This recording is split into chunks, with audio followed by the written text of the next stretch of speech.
నమస్కారం వార్తలకు స్వాగతం. ముందుగా ముఖ్యాంశాలు. భారీ బహిరంగ సభలో పాల్గొన్న సీఎం జగన్, చంద్రబాబు నాయుడుపై ఫైర్. ఎన్నికల సందర్భంగా రోడ్ షో నిర్వహించిన సీఎం రేవంత్ రెడ్డి, పలు అంశాలపై వివరణ. నెల్లూరులో భారీ బహిరంగ సభలో సీఎం జగన్ పాల్గొన్నారు. ఈ సందర్భంగా పలు అంశాలపై ఆయన ప్రసంగించారు. 175 అసెంబ్లీ స్థానాలుంటే అందులో ఏకంగా 7 స్థానాలు మైనారిటీలకు ఇచ్చి ఈరోజు వారికి రాజకీయ రిజర్వేషన్ కూడా కల్పించిన పార్టీ ఈ వైఎస్ఆర్ కాంగ్రెస్ పార్టీ అని తెలియజేస్తా ఉన్నా. ఈ విషయాలన్నీ కూడా ఎందుకు చెప్తా ఉన్నానో తెలుసా? ఈరోజు కేవలం ఒక్కటి చెప్పడానికి మీ బిడ్డ కులం చూడలేదు, మీ బిడ్డ మతం చూడలేదు, మీ బిడ్డ రాజకీయాలు చూడలేదు, మీ బిడ్డ ఏ పార్టీకి ఓటేశారని కూడా చూడలేదు. మీ బిడ్డ చూసిందల్లా పేదవాడిని పేదవాడిగా చూశాడు. మీ బిడ్డ ఆలోచనలు ఎప్పుడు కూడా ఈరోజు పేదవాడిగా ఉన్నవాడు రేపొద్దున ఈ బిడ్డ పెరిగి పెద్దవాడు కావాలి, మరో 15 సంవత్సరాలలో ఈ బిడ్డ ఏకంగా పెద్ద పెద్ద ఉద్యోగాలలో కనిపించాలి, పేదరికం పోవాలి అని మీ బిడ్డ తపరపడ్డాడు, తాపత్రయపడ్డాడు. అందుకే ప్రతి అడుగులోనూ మీ బిడ్డ మాట్లాడతాడు. నా ఎస్సీలు అంటాడు, నా ఎస్టీలు అంటాడు, నా బీసీలు అంటాడు, నా మైనారిటీలు అంటాడు, నా పేద వర్గాలు అని అంటాడు. ఎందుకో తెలుసా? కారణం ఆ నిరుపేద వర్గాలకు ఆ భరోసా ఇవ్వాలి. ముఖ్యమంత్రి స్థానంలో ఉన్న వ్యక్తి ఎప్పుడైతే ఆ భరోసా ఇస్తాడో అప్పుడు గ్రామం నుంచి రాష్ట్రం దాకా ప్రతి ఒక్కరిగా కూడా ఆ ఆత్మగౌరవం పెరుగుతుంది. కాబట్టి ముఖ్యమంత్రి అనేవాడు నిలబడాలి. ఈరోజు మీ బిడ్డ గర్వంగా చెప్తా ఉన్నాడు, మంచి చేశాం, ప్రతి పేదవాడికి మంచి చేశాం, రాష్ట్రాన్ని అభివృద్ధి బాటలో నడిపించాం. ఇదొక్కటే కాదు, గర్వంగా సగర్వంగా ఇంకొక విషయం కూడా చెప్తాను. మీ బిడ్డ చేసిన మంచిగా చూపిస్తా ఉన్నాడు. మీ బిడ్డ నలుగురిలో నిలబడగలుగుతా ఉన్నాడు, కళ్ళల్లో కళ్ళు పెట్టి చూడగలుగుతా ఉన్నాడు. మీ బిడ్డ గర్వంగా కూడా చెప్పగలుగుతా ఉన్నాడు. మీ బిడ్డ వల్ల మీ కుటుంబంలో మీకు మంచి జరిగి ఉంటే మీ బిడ్డకు సైనికులుగా మీరే నిలబడండి అని చెప్పి మీ బిడ్డ పిలుపునివ్వగలుగుతా ఉన్నాడు. మరి 14 ఏళ్ళు ముఖ్యమంత్రిగా చేసిన ఆ చంద్రబాబు పేదలకు గుర్తుండే విధంగా ఒక్కటంటే ఒక్క మంచి కనిపించదు. పేదలకు గుర్తుండే విధంగా ఆయన చేసిన ఒక్కటంటే ఒక్క స్కీము కూడా కనిపించదు. చంద్రబాబు మేనిఫెస్టో ఓ మాయలు, ఓ మోసాలు. చంద్రబాబు ఎన్నికలప్పుడు మాత్రం చంద్రబాబు నాయుడు గారికి ప్రజలు గుర్తుకొస్తారు, మేనిఫెస్టోలు గుర్తుకొస్తాయి, మాయలు గుర్తుకొస్తాయి, అబద్ధాలు గుర్తుకొస్తాయి, మోసాలు గుర్తుకొస్తాయి. ఒక్కసారి అధికారం వచ్చిన తర్వాత మాత్రం ఆయనలో ఉన్న చంద్రముఖి నిద్ర పైకి లేస్తుంది. 14 ఏళ్ళు ముఖ్యమంత్రిగా పనిచేసిన వ్యక్తి పేదలకు గుర్తుండిపోయేలా ఒక్క మంచి చెప్పలేకపోతా ఉన్నాడు. పేదలకు గుర్తుండిపోయేలా ఒక్క స్కీము చెప్పలేకపోతా ఉన్నాడు అనంటే ఆయన ఎన్నిసార్లు పేదలను మోసం చేశాడు అన్నదానికి నిదర్శనం కాదా అని అడుగుతా ఉన్నా. ఇదే చంద్రబాబు మేనిఫెస్టో మోయలు, ఇదే చంద్రబాబు మేనిఫెస్టో మోసాలు ఎలా ఉంటాయో ఒక్కసారి మీకు చూపిస్తా. 2014లో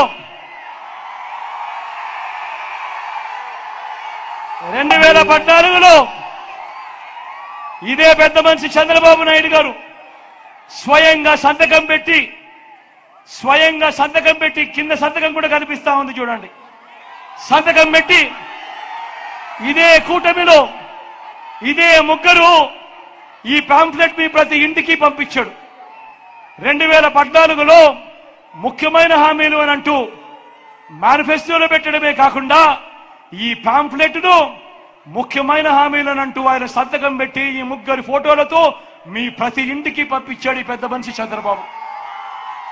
ఆ తర్వాత ప్రజలు నమ్మి ఈయనని ఎన్నుకున్నాక 2014 నుంచి 2019 ఈయన ముఖ్యమంత్రిగా పరిపాలన చేశాడు. నేను అడుగుతా ఉన్నా, ఈ 2014లో ఈయన మేనిఫెస్టో అని అంటూ సంతకం పెట్టి ప్రతి పేద ఇంటికి ఇది పంపించి ఈ ముగ్గురు ఫోటోలతో ఉన్న ఈ పాంప్లెట్ పంపించి ఇందులో చెప్పినవి కనీసం ఒక్కటంటే ఒకటైనా చేశాడా అని మీరందరూ కూడా ఆలోచన చేయమని కోరుతా ఉన్నా. ఇందులో చెప్పినవి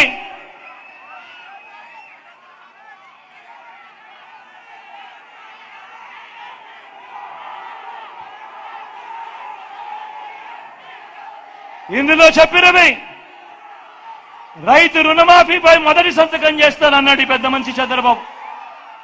నేను అడుగుతా ఉన్నా, 87,612 కోట్ల రూపాయలు రైతుల రుణమాఫీ జరిగిందా అని అడుగుతా ఉన్నాడు మీ బిడ్డ. రెండు చేతులు పైకెత్తాలి. ఇలా ఇలా ఇలా ఇలా ఇలా ఇలా ఇలా ఇలా ఇలా ఇలా ఇలా ఇలా ఇలా ఇలా.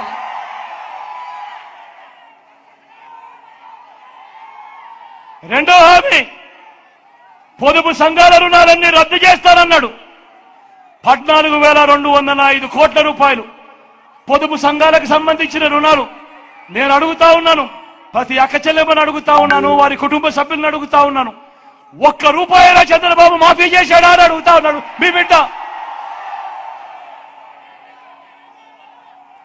మూడో హామీ, ఆడబిడ్డ పుడితే మహాలక్ష్మి పథకం అంట. మహాలక్ష్మి పథకం కింద 25,000 రూపాయలు మీ బ్యాంకుల్లో డిపాజిట్ చేస్తామంట అన్నాడు. నేను అడుగుతా ఉన్నా, ఇన్ని వేల మంది ఇక్కడ ఉన్నారు, ఆయన హయాంలో 25,000 కదా దేవుడు ఎరుగు, కనీసం ఒక్క రూపాయి అయినా మీ బ్యాంకు ఖాతాల్లో వేశాడా అని అడుగుతా ఉన్నాడు మీ బిడ్డ. ఎన్నికల సందర్భంగా CM Revanth Reddy road show నిర్వహించారు. ఈ సందర్భంగా ఇరు పార్టీలపై పలు విమర్శలు చేశారు. రాహుల్ గాంధీ గారితో మాట్లాడి దానం నాగేందర్ ను మీరు ఎంపీగా గెలిపించండి, కేంద్రంలో మంత్రి పదవి ఇప్పించే బాధ్యత నేను తీసుకుంటా. అందుకే మిత్రులారా, ఈ నగరం అభివృద్ధి జరగాలంటే కాంగ్రెస్ పార్టీ గెలవాలి. మీ సమస్యలన్నీ నాకు తెలుసు. మా మేయరమ్మ, మా డిప్యూటీ మేయరమ్మ చెప్పింది, మా అనిల్, మా అంజనాన్న చెప్పిండు. మీ సమస్యలు పరిష్కారం కావాలంటే ఈరోజు రాష్ట్రంలో కాంగ్రెస్ పార్టీ అధికారంలో ఉంది. మనం వచ్చిన మొదటి 100 రోజుల్లోనే ఆడబిడ్డలకు ఆర్టీసీ బస్సులో ఉచితంగా ప్రయాణం కల్పించినాం. ఇప్పటి వరకు 35 కోట్ల మంది ఆడబిడ్డలు ఆర్టీసీ బస్సులో ఉచిత ప్రయాణాన్ని ఉపయోగించుకున్నారు. బస్తీలలో, వివిధ కాలనీలలో ఉండే మా పేద వాళ్లకు 500 రూపాయలకే సిలిండర్ ఇచ్చి ఆడబిడ్డల్ని మేము ఆదుకున్నాం. ఇదే కాదు, మీ ఇళ్లలో 200 యూనిట్ల లోపల పేదలు వాడుకునే కరెంటుకు ఇవాళ 0 బిల్లు ఇచ్చి ఉచితంగా విద్యుత్తు మీకు ఇచ్చి ఈరోజు పేదలను ఆదుకున్నాం. పేదల ఆరోగ్యం కోసం దవాఖానకు పోతే మీ బిల్లులు చూసి చచ్చిపోయే పరిస్థితి ఉంటే రాజీవ్ ఆరోగ్యశ్రీ ద్వారా 10 లక్షల రూపాయలు ఉచితంగా ఇవాళ పేదలకు ఉచిత వైద్యాన్ని అందిస్తున్నాం. ఇదే కాదు, ఇందిరమ్మ ఇండ్లు ఆనాడు రాజీవ్ స్వగృహ పేరు మీద మీ పేదలందరికీ ఇండ్లు ఇచ్చిన చరిత్ర కాంగ్రెస్ పార్టీ. ఈ 10 ఏళ్లు చంద్రశేఖరరావు డబుల్ బెడ్రూమ్ ఇండ్లు కట్టిస్తా అని మిమ్మల్ని దగా చేసిండు. అందుకే ఇప్పుడు 4,50,000 ఇండ్లు 22,500 కోట్లతోటి ప్రతి పేదవాడికి ఇందిరమ్మ ఇల్లు ఇవ్వాలని ఇవాళ మన ప్రభుత్వం నిర్ణయం తీసుకున్నది. 5 లక్షల రూపాయలు ఇందిరమ్మ ఇల్లు కట్టుకోవడానికి ఉచితంగా ఇవాళ పేదలకు ఇస్తున్నాం. 3 నెలల్లో 30,000 ప్రభుత్వ ఉద్యోగాలు ఇచ్చి నిరుద్యోగ యువకులను ఆదుకున్నాం. టీడీపీ పోలిట్ బ్యూరో సభ్యులు వర్ల రామయ్య మీడియా సమావేశం నిర్వహించారు. ఈ సందర్భంగా సీఎం జగన్ పై ఆయన మండిపడ్డారు. మండుటెండలో వాళ్ళు నిలబడి ఇబ్బందులు పడుతుంటే, మండుటెండకు స్మృతప్పి పడిపోతుంటే, మండుటెండకు సమస్యల్ని పడిపోతుంటే ఆనందపడుతున్నావు జగన్మోహన్ రెడ్డి గారు. ఇది ఎక్కడి విపరీత మనస్తత్వం ఇది? ఎంత చపల చిత్తులా మీరు? ఎంతటి విపరీత మనస్తత్వం ఇది? నేను అడుగుతున్నా, ఈ రోజున మీకు నిజంగా ఈ వృద్ధుల పట్ల లక్ష్యమే ఉంటే మీరు చెబితే అతను చీఫ్ సెక్రటరీ చేయడండి. మీరేం చేస్తారో నాకు తెలీదు. వాళ్ళ ఇళ్ళ దగ్గరే మీరు పెన్షన్లు ఇవ్వండి అని మీరు చెబితే చేయడాయన? ఇంత ముందు పట్టుకుని కూర్చుంటాడాయన?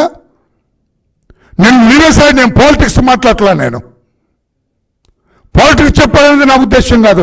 మానవత్వం గురించి మాట్లాడుతున్నా. మానవత్వ రహిత మనిషి మీరు. మానవత్వం ఏ కోశాన లేని ఒక జీవోత్సవం లాంటి వ్యక్తి మీరని నేనంట. సమాధానం చెప్పగలరా జగన్మోహన్ రెడ్డి గారు? తెలుగుదేశం పార్టీ తరఫున నేను మాట్లాడటంలా, ఆ వృద్ధులు, ఆ పెన్షన్దారుల తరఫున,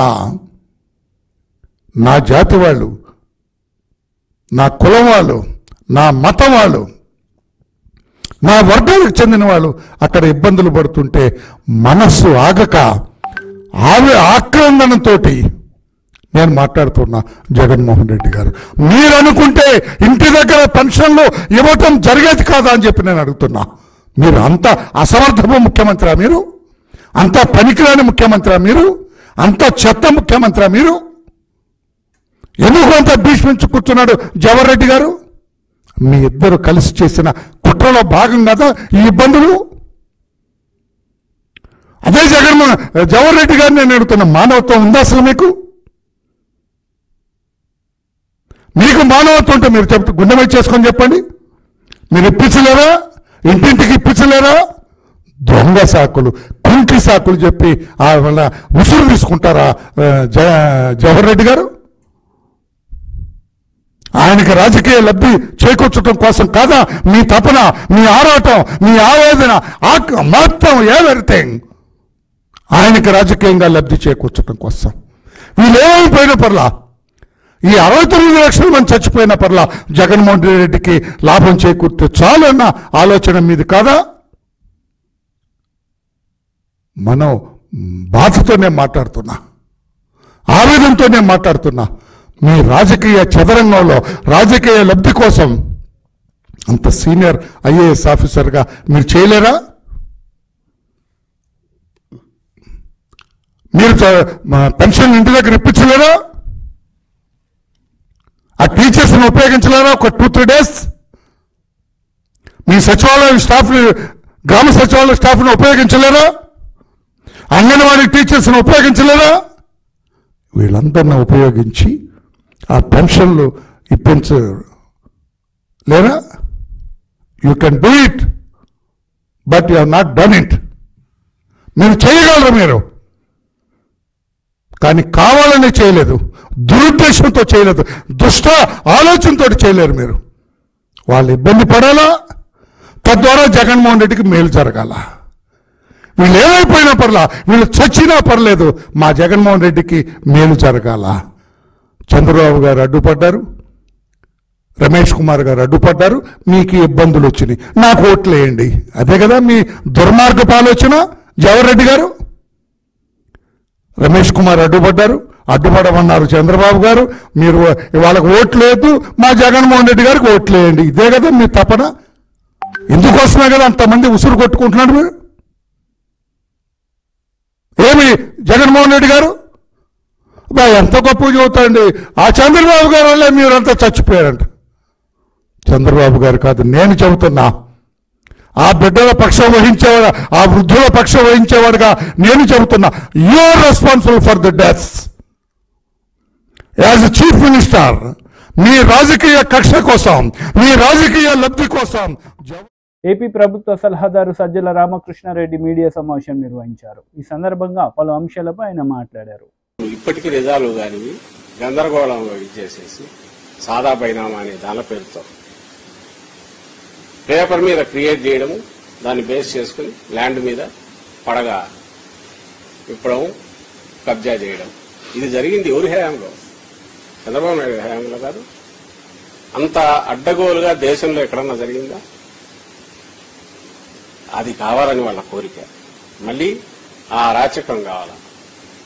ఇప్పుడు జగన్మోహన్ రెడ్డి గారు చేస్తున్న ప్రయత్నం ఏదైతే ఉందో దాంతో అరాచకాలకు ఒక్కసారి కళ్ళెం పడుతుంది. అది ఇష్టం లేదు వాళ్ళకు.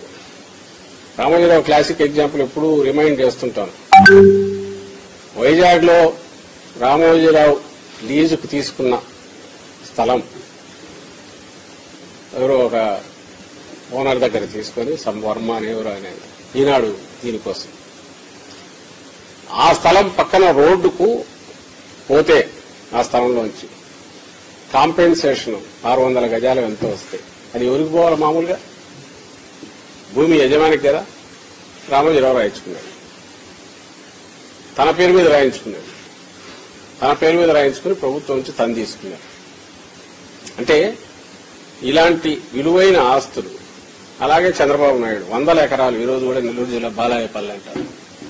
దాంట్లో అన్ని రకాల ఉన్నాయి, బినామీలు ఉన్నాయి, వాటిలోంచి మార్చుకున్నాడు, రకరకాల పోయినాడు. ఆయన కబ్జాలు ఉన్నాయి. ఇంకా 1000 ఎకరాలు తెలియని ఇంకా ఎన్ని చోట్ల ఉన్నాయో అప్పట్లోనే వచ్చేది. ఏది ఇంకా కర్షక పరిషత్తుకున్నప్పుడే వచ్చేది ఆయన పేరు. ఆయనకు ల్యాండ్స్ లేకలేదు. ఇలాంటి అక్రమాలన్నిటికీ, బలవంతుల దౌర్జన్యానికి, కండబలం గాని ధనబలం గాని ఈ రోజు ఏదైతే వీళ్ళ బ్యానర్ స్టోరీలు వస్తున్నాయో, ఏ రీజన్స్ చూపి వీళ్ళు ఆందోళన చెందుతున్నామంటున్నారు, ఇవన్నిటికీ చెక్ పెట్టడానికి, చెక్ పెట్టే సదుద్దేశంతో, మంచి లక్ష్యంతో జరుగుతున్న ప్రయత్నం. ఇది కూడా ఇంకా పూర్తి అయిపోయి ఇంప్లిమెంటేషన్కి రావడానికి ఇంకా టైం చాలా 3 ఏళ్ళు 2 ఏళ్ళు 3 ఏళ్ళు పడుతుంది. అప్పటిలోగా వస్తున్న ఏదైనా అభ్యంతరాలు ఉంటే తీసుకుంటారు. కోర్టులో కేసు ఉంది, అది తేలాల్సి ఉంటుంది. అపోహలుంటే తొలగించాలా. అన్నీ అయిపోయి ఒక single point of contact, single window system లాగా ఇది వస్తుంది. వీళ్ళు ఇప్పుడు ఈరోజు అంటున్నవన్నీ కూడా కబ్జా అవుతుంది, ఏదో అధికారులే డిసైడ్ చేస్తారు, అడ్డంగా పేర్లు రాసుకుంటారు, ఇవన్నీ ఇప్పుడు జరుగుతున్నాయి. ఎందుకంటే ఇప్పుడు ఒక డాక్యుమెంట్ అంటూ లేదు. రిజిస్ట్రేషన్ అనేది 2 వ్యక్తుల మధ్య. మనం ఇప్పుడు కూడా న్యూస్ పేపర్లలో, మీడియాలో మనమే చూస్తుంటాం. కలెక్టర్ ఆఫీస్లో భాగం రిజిస్టర్ చేశారు, అమ్మేశారు, రిజిస్టర్ ఆఫీస్లో చేసి చేశారు. ఎందుకంటే అన్నీ అక్కడ ఉండవు. రిజిస్ట్రేషన్ ఆఫీస్లో ఏం చేస్తారో, రిజిస్ట్రేషన్ దాని అక్కడున్న దీని ప్రకారం పే చేసి వాళ్ళకి ఇచ్చి 2 వ్యక్తుల మధ్య జరిగింది, ఎస్సీటీ వీళ్ళ మధ్య జరిగిందని స్టాంప్ వేసి ఇచ్చేది రిజిస్ట్రేషన్. ఇంకా ఆ తర్వాత ఒరిజినల్ కిందికి పోవాలంటే అడంగల్ ఎంట్రీ కావాలా, మ్యూటేషన్కి అప్లై చేస్తే 1Bలో జరగాల, మ్యూటేషన్ కావాలా. ఈ ప్రాసెస్ అంతా ఇంకో దగ్గర జరుగుతుంది. అక్కడ ఇప్పుడు డెడ్ లైన్ లేవా? వీళ్ళు రైజ్ చేసే పాయింట్స్ ఎట్లుంటాయంటే, ఇవన్నీ అధికారులు కదా ఇప్పుడు చేసేది. ఇప్పుడు పై నుంచి దిగొచ్చిన వాళ్ళు ఎవరు చేస్తున్నారు అంటే, వీళ్ళ ఈ అధికారులు కాక రేపుండే అధికారులు భిన్నంగా ఉంటారని ఎందుకు అనుకుంటున్నారు రామోజీరావు? ఎందుకు అనుకుంటున్నాడు చంద్రబాబు? మార్గదర్శి వాళ్ళని పెట్టి చేయించాలన్నా ఇవన్నీ? అసలు ఎక్కడ ఒక పరిధి దాటిన తర్వాత లిటిగేషన్ ఆల్వేస్ మళ్ళీ పైన కోర్టుకు పోవడానికి ప్రొవిజన్ ఉంది. ఇప్పుడున్న దాంట్లో, తయారైన దాంట్లో కూడా కొన్ని తయారు చేయడం ఏమన్నా ఇక్కడ ప్రభుత్వం కూర్చొని, మా పార్టీ ప్రభుత్వం, జగన్మోహన్ రెడ్డి గారి ప్రభుత్వం వచ్చినాక ఇక్కడెవరో రాశారా? వచ్చింది ఎప్పుడు 80s 90s నుంచి డిస్కషన్ లో ఉంది. ఆ తర్వాత 19లో నీతి ఆయోగ్ వచ్చిన తర్వాత షేర్ తీసుకున్నాక వాళ్ళు ప్రపోజ్ చేశారు. ఆ తర్వాత మనం టేకప్ చేశాక నల్సార్ యూనివర్సిటీ ఎక్స్పర్టీజ్ యూజ్ చేసుకుని వాళ్ళకి అప్పచెప్పారు డ్రాఫ్ట్ చేయడానికి. ఆ తర్వాత ఇది ప్రపోజల్ సెంట్రల్ గవర్నమెంట్కి వెళ్ళాక అక్కడ 3-4 డిపార్ట్మెంట్ ఆఫ్ లా కానీ, ఇంకా సైబర్ లాస్ వాళ్ళు కానీ అందరూ రేటింగ్ చేసి ఆఖరికి ప్రెసిడెన్షియల్ కన్సెంట్, తర్వాత 3-4 సార్లు కొరీలు వచ్చి వెనక్కు ముందుకు వచ్చి అన్ని సూచనలు సలహాలు తీసుకుని దేశంలోనే ఒక మార్గదర్శకంగా ఉండే రకంగా ఇది తయారయ్యి చట్టం వచ్చింది. కానీ ఇంప్లిమెంటేషన్ ఇంకా లేదు. చేయలే కూడా. మళ్ళీ యాజ్ ఇట్ ఈజ్ ఇంప్లిమెంట్ చేస్తే సేమ్ పేపర్ మీద వచ్చేదే వస్తుంది. ఇదే సమయంలో జగన్మోహన్ రెడ్డి గారు ఇక్కడ ఒక విప్లవాత్మకమైన ట్రాన్స్ఫార్మేషన్, ఒక సెటిల్ చేసేది, థింగ్స్ సెటిల్ చేయడానికి సమగ్ర సర్వే, రీసర్వే పెట్టారు. ఎప్పుడో 1907లో జరిగింది. 120 సంవత్సరాల క్రితం జరిగిన బ్రిటిష్ హయాంలో జరిగిన దాన్ని ఇప్పుడు తొలిసారి. ఇన్నాళ్ళు ఎన్ని కమతాలు విభజనాయో తెలియదు. ల్యాండ్ ఇక్కడ భూమి మీద ఒకటి ఉంటుంది, డాక్యుమెంట్లో ఒకటి ఉంటుంది, గట్టు ఒక దగ్గర ఉంటుంది. డిస్ప్యూట్లు మీకు తెలుసా? సివిల్ కోర్ట్స్ లో ఇప్పుడు ఉన్న వాటిలో, పెండింగ్ లో ఉన్న వాటిలో 60%. టీడీపీ రాష్ట్ర అధికార ప్రతినిధి నీలేపాలెం విజయ్ కుమార్ మీడియా సమావేశం నిర్వహించారు. ఈ సందర్భంగా పలు అంశాలపై ఆయన మాట్లాడారు. ప్రభుత్వం చేత GOAP.in లాంటి లేకపోతే .com లాంటి ఒక అంటారు ఇది వెబ్సైట్ అడ్రస్ కలిగిన సంస్థ కాకుండా ఒక ప్రైవేట్ సంస్థకి మీరు ఇస్తున్నారని ఖచ్చితంగా రూఢీగా తెలుస్తోంది. ఇది కరెక్టేనా? సరే, అసలు ఒక ప్రైవేట్ సంస్థకి ప్రజల ప్రైవేట్ ఆస్తులను ఇవ్వచ్చా ఆ హక్కు మీకుందా? అసలు ప్రజల ప్రైవేటు ఆస్తుల్ని ఇంకొక ప్రైవేట్ సంస్థకి దారాదత్తం చేయొచ్చా? అసలు మీకుందా? 1978లో రాజ్యాంగపరంగా చేసిన చట్టం ప్రకారం ఆస్తులు ఫండమెంటల్ రైట్ నుంచి కాన్స్టిట్యూషనల్ రైట్కి మార్చబడ్డాయి. అలాంటి రాజ్యాంగబద్ధమైన హక్కు కలిగిన ప్రైవేట్ ఆస్తుల యొక్క నేను ఉంచుకోవడం అనేది నా హక్కు రాజ్యాంగపరంగా. అట్లాంటి హక్కు వేరే దేశంలో అమెరికా లాంటి దేశంలో మీ పప్పులు నా పప్పులు అక్కడే ఉడకవు. అక్కడ మార్చేస్తే మన బతికేంటి, మన గతేంటి, మా సావు ఏం కావాలి? సో అట్లాంటి సంస్థకి మీరు ఇస్తారా? వాళ్ళు డిజిటలైజ్ చేస్తారా? ఇది మీరు ఆలోచించలేదా? కనీసం ఇట్లాంటి ఆలోచన ఒకటి చేసేటప్పుడు మీరు బహిరంగంగా ప్రజలకు ప్రకటన ఇచ్చారా? ప్రజలకు తెలియజెప్పారా? ల్యాండ్ టైటిలింగ్ కోసం ఇన్నిసార్లు దాదాపు సంవత్సరం నుంచి చేస్తున్నారు కదా. ఈ క్రిటికల్ రివర్ ప్రతిసారి కేర్ వస్తుంది. కేరే లేదు ఇక్కడ. కేర్ అనేది ఉంటే ఇంకేం అసలు మీ దీనికే పోరు కదా. చూడండి, మాకు తెలియకుండానే కేర్ వస్తుంది. కేర్ అనేది శ్రద్ధ లేదు అసలు మీకు. క్రిటికల్ రివర్ అనే సంస్థకి ఇచ్చేటప్పుడు భారత ప్రభుత్వం నుంచి అనుమతులు పొందారా? ఎందుకు భారత ప్రభుత్వం అంటున్నానంటే ల్యాండ్ అనేది స్టేట్ ఇష్యూనే కావచ్చు, కానీ ఈ ల్యాండ్ టైటిలింగ్ యాక్టు నీతి ఆయోగ్ నుంచి వచ్చింది. సో నీతి ఆయోగ్ నుంచి వచ్చిన తర్వాత ఏ రాష్ట్రం చేయలేదు, మీరు ఒక్కరే అత్యుత్సాహంతో చేసేశారు. సో భారత ప్రభుత్వం చేత అనుమతి పొందారా? ఈ క్రిటికల్ రివర్ టెక్నాలజీస్ అనే సంస్థని అసలు మీరు ఎలా ఐడెంటిఫై చేశారు సార్?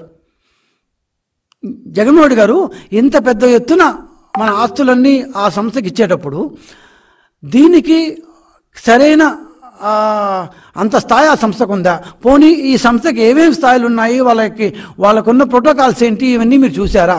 అసలు సింపుల్గా చెప్పాలంటే ఓపెన్ టెండర్ ఇచ్చారా? క్రిటికల్ రివర్ అనే సంస్థకి ఇచ్చేటప్పుడు ఓపెన్ టెండర్ ఇచ్చారా? ఈ storage, distillation and security contract ఇచ్చేటప్పుడు ఓపెన్ టెండర్ ఇచ్చారా? ఇస్తే ఎప్పుడు ఇచ్చారు? ఎంతమంది అప్లై చేశారు? L1, L2, L3 ఎవరు? ఏ విధంగా ఏ ప్రోటోకాల్స్ బేస్ చేసుకొని L1, L2, L3 మీరు ఐడెంటిఫై చేశారు?